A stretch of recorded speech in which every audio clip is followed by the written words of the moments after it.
नमस्कार, स्वर्ण भारत न्यूज़ में आपका स्वागत है। मैं कमल किशोर, संवाददाता स्वर्ण भारत न्यूज़ के साथ। आज हम मौजूद हैं विद्याधर नगर विधानसभा क्षेत्र में। सम्मान समारोह का आयोजन यहाँ किया जा रहा है और आयोजक करता है संजीव मोदी जी और दिनेश अग्रवाल पंच, गुलाब सिंह सिसोदिया जी महामंत्री। जो हम सदस्यों से बात करेंगे। नमस्कार सर, क्या नाम है आपका? रमेश शर्मा सर। सर, आज ये किस प्रकार का आयोजन यहाँ किया ये जा जो रहा है? नीम का थाना क्षेत्र के प्रवासी जो लोग हैं यहाँ इस एरिया में विद्याधर नगर में, जी सर। उन सब का ये एक मीटिंग है आज। जी सर। और वो इसलिए कि हमारे जो संस्थापक हैं सीताराम जी अग्रवाल, जी सर। संस्थापक भी हैं और उन्होंने वो जो उस क्षेत्र के जो लोग हैं उनकी आज शुरू से मदद भी करते रहे हैं, जी सर। तो उनका समर्थन करने के लिए आज हम यहाँ एकत्रित हुए हैं। जी, आज प्रोग्राम सम्मान है। समारोह भी है और समर्थन भी है, दोनों बातें। जी, और हम बात करेंगे संजीव जी मोदी जो आज आयोजन करता है यहाँ, उनसे बात करेंगे हम। संजीव मोदी है मेरा नाम। जी सर। और हम लोग नीम का थाना क्षेत्र से हैं। अब तो नीम का थाना जिला बन गया। जी सर। और जैसा आप सब लोगों को भी मालूम होगा, नीम का थाना जिला बनाने में सीताराम जी का बहुत बड़ा योगदान रहा है। जी सर। तो नीम का थाना जिले की पूरी जनता उनको सहयोग करना चाहती थी। जी सर। इसके लिए सबने मिलके उनको समर्थन देने के लिए एक ये प्रोग्राम रखा है नीम का थाना जिले की तरफ से, जी सर। जिसमें हम सब लोग मिलके उनका अभिनंदन करेंगे और उनको समर्थन देने की घोषणा करेंगे। नमस्कार सर, क्या नाम है सर आपका? करुण मोदी। सर, आज क्या आयोजन यहाँ किया जा रहा है अपने? ये नीम का थाना क्षेत्रीय जो लोग हैं जो जयपुर में बसे हुए हैं, तो सीताराम जी भी वहीं से बिलोंग करते हैं, तो उनके सम्मान में यहाँ पे वो सम्मान और सपोर्ट के लिए एक समारोह किया जा रहा है, उनका स्वागत किया जा रहा है। और लोगों से अपील की जा रही है, नीम का थाना के क्षेत्रीय नागरिक लोगों से अपील की जा रही है कि आपको खुद को तो वोट देना ही देना है, प्लस आपके अड़ोस पड़ोस, घर वाले, दोस्त, क्लाइंट, व्यापारी जो भी है, सबको साथ में लाके 25 तारीख को वोट दिलवाना है और सीताराम जी के फेवर में वोट दिलाना है और भारी बहुमतों से जिताना है। ये हम बात करेंगे दिनेश जी अग्रवाल पंच, जो कि आयोजक करता है यहाँ पे। इनसे जानना चाहेंगे राय इनकी। हाँ, मेरा नाम दिनेश अग्रवाल है और सीताराम जी के पक्ष में हम लोगों ने दिन रात एक करके घर घर जाके लोगों को वोटों के लिए और मतों के लिए काफ़ी प्रेरणा दे रहे हैं, उनको सहयोग कर रहे हैं और किसी तरह की तकलीफ उनके लिए उनका भी उपलब्ध कराते हैं। सीताराम जी ने 5 साल में हर कॉलोनियों की, क्षेत्र की और उनकी प्रॉब्लम सोल्व की है। नमस्कार, पुनः आपका स्वागत है। आपका नाम? मैं गणपतलाल गुप्ता अग्रवाल हूँ। जी सर। और मेरी रिश्तेदारी नीम का थाना और रायपुर के अंदर बहुत ज़्यादा है। चौमू के आसपास के रहने वाले हैं हम। अम्बाबड़ी में रहता हूँ। सीताराम जी हमारे दूर के रिश्तेदार हैं। गई बार हमने इनको लड्डुओं से तोला था और इतने ज़बरदस्त वोटिंग करवाई थी। किशन बाग में करवाई थी, न्यू खेड़े में करवाई थी, अम्बाबड़ी में करवाई थी। और इनका कार्यकाल 5 साल क्या 7 साल के अंदर में जिनको भी लेके गया ने ट्रांसफर भी करवाया, पोस्टिंग भी करवाई, न्यू अपॉइंटमेंट भी करवाया। टीचर्स, लेडीज रो रही थी, उनका ट्रांसफ़र करवाया। इसके अलावा विकास तो क्या है कि और किसी जो प्रेजेंट एमएलए उसने काम नहीं करवाया। इन्होंने क्या है कि सड़कें बनवाई, रास्ते अतिक्रमण हटवाया। और बीजेपी के जो कार्यकर्ता हैं उनको मैं ज़बरदस्त उनको क्या है कि बोलता हूँ कि यार सीताराम अग्रवाल तुम अग्रवाल हो, हैं बीजेपी से गोली लगाओ, तुमको क्या मतलब है बीजेपी से।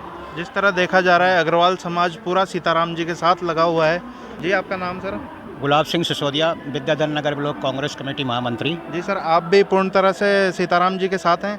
यस, बिल्कुल पूर्ण तरह से मैं सीताराम जी के साथ हैं। और इस बार मैं इस शेखावाटी विकास परिषद को आपके माध्यम से धन्यवाद बोलना चाहूँगा। इन्होंने एक अच्छा प्रोग्राम कर रहे हैं। आगे जो रणनीति सीताराम जी की बहुत बेहतर है। हम सब लोग एक साथ वोट डालेंगे।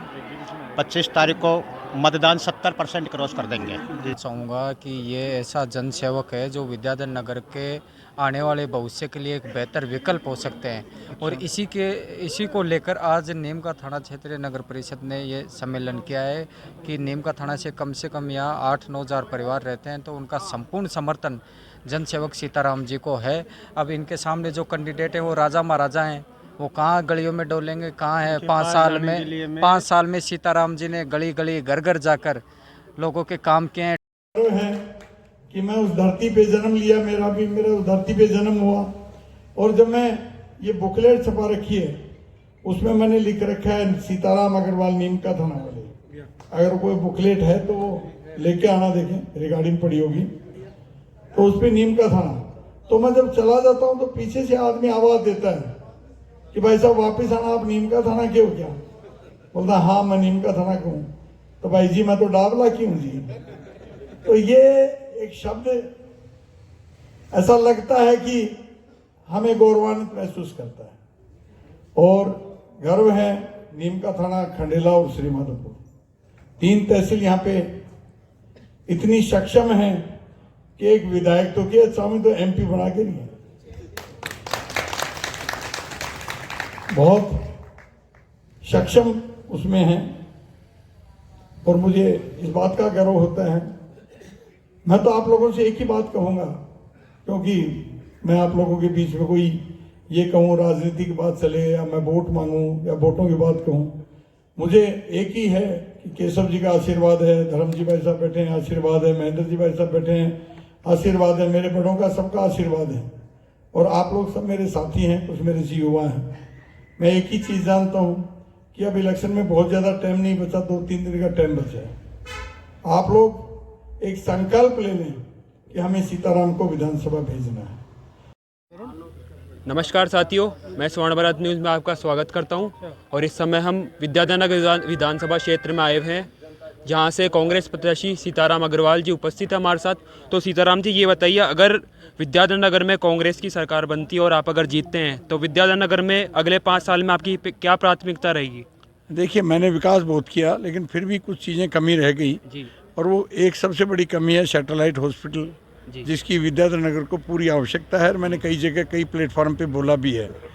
दूसरी, आज का युग देखते हुए क्राइम को देखो या और कोई आवश्यकता होगी पूरी विधानसभा को कैमरे युक्त करने की, तो अगर ये सौभाग्य मुझे मिलता है तो मैं कोशिश करूँगा कि इस पूरी विधानसभा को कैमरे युक्त कर दूँ। तीसरी, यहाँ पे नई बसावट है और यहाँ ट्रांसपोर्टिंग की व्यवस्था बड़ी पुअर है, तो मैं ये चाहूँगा कि आखिरी छोर तक ट्रांसपोर्ट पहुँचे, जिसमें जो एक मध्यम वर्ग का परिवार है उनको परेशान नहीं होना पड़े।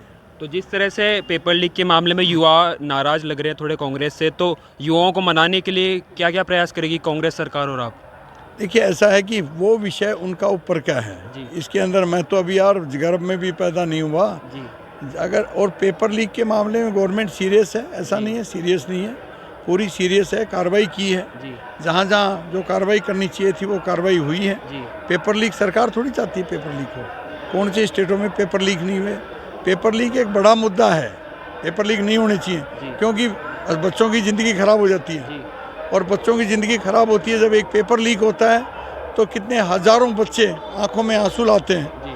मैं तो ये कहता हूँ कि पेपर लीक में जो आदमी दोषी पाया जाता है उसको फांसी की सज़ा देनी चाहिए। हमने भाजपा ने एक बड़ा चेहरा दिया कुमारी जो सांसद रही है उनको उतारा है आपके सामने, तो इसको लेके आप क्या कहना चाहेंगे? मैं क्या कहना चाहूँगा, भाजपा ने उतारा है, हम सामने हैं जी। कहना तो जनता 25 तारीख को फैसला करेगी, चुनाव विधानसभा के अंदर हम जाएंगे, तो कड़ा मुकाबला देखने को मिल सकता है। कड़ा मुकाबला हो या ढीला मुकाबला हो, क्योंकि विद्याधर नगर की जनता या जयपुर की जनता पहले भी राजाओं को स्वीकार नहीं किया था, अभी भी नहीं कर रही जी। तो मैं स्वर्ण भारत न्यूज़ में आपका स्वागत करता हूं और इस समय हम विद्याधर नगर विधानसभा क्षेत्र में आए हुए हैं। कांग्रेस के पदाधिकारियों और कार्यकर्ताओं से हम बात करेंगे। तो आप बताइए, आपका नाम क्या है पहले? मैं संगीता अगर राजस्थान प्रदेश कांग्रेस कमेटी की महासचिव हूं और मैं उन मुद्दों पे बात करना चाहती हूं जिन मुद्दों को मैं लगातार भारतीय जनता पार्टी के द्वारा सुन रही हूं और विशेष तौर पे भारतीय जनता पार्टी की प्रत्याशी हैं दिया कुमारी जी, वो आरोप लगा रही हैं कांग्रेस सरकार पर कि महिला सुरक्षा देने में नाकाम रही है। मैं पूछना चाहती हूँ दिया जी से कि मुझे इस बात का जवाब दे दें कि भारतीय जनता पार्टी ने भी वादा किया था कि बहुत हुआ महिलाओं पर अत्याचार अब की बार मोदी सरकार, तो क्या उनका दायित्व नहीं बनता, उनका फर्ज नहीं बनता कि महिलाओं को सुरक्षा दी जाए? पूरे देश की, देखिए मैं एक महिला हूँ और मैं ये समझती हूँ कि अगर पूरे देश में कहीं भी किसी महिला के साथ कुछ घटित होता है तो निश्चित तौर पे वो भारत माँ की बेटी है, बहू है और किसी की पत्नी है, किसी की बहन है, किसी की बेटी है, तो निश्चित तौर पे हर एक का दायित्व बनता है कि उसको सुरक्षा दी जाए। लेकिन भारतीय जनता पार्टी जिस तरीके से इन मुद्दों को हवा देना चाहती है और इन हवा देकर चुनाव जीतना चाहती है, ये निंदनीय है क्योंकि मोदी जी ने भी कहा था कि हम महिलाओं को सुरक्षा देंगे। मैं यूपी की बात करूँ, वहाँ पर क्या हालात हैं, और यूपी की जब बात आती है तो मैं एक चीज़ और कहना चाहूँगी कि जो सनातन धर्म की बात करते हैं उन सनातनियों से मैं ये पूछना चाहती हूँ कि हाथरस में जो कांड हुआ था उसके बाद उस बच्ची की रात के अंधेरे में अंत्येष्टि की गई थी, तो क्या सनातन धर्म इस बात की इजाज़त देता है कि रात के अंधेरे में किसी की भी उसके भाई और बहन और पिता से मिलने भी नहीं दिया गया?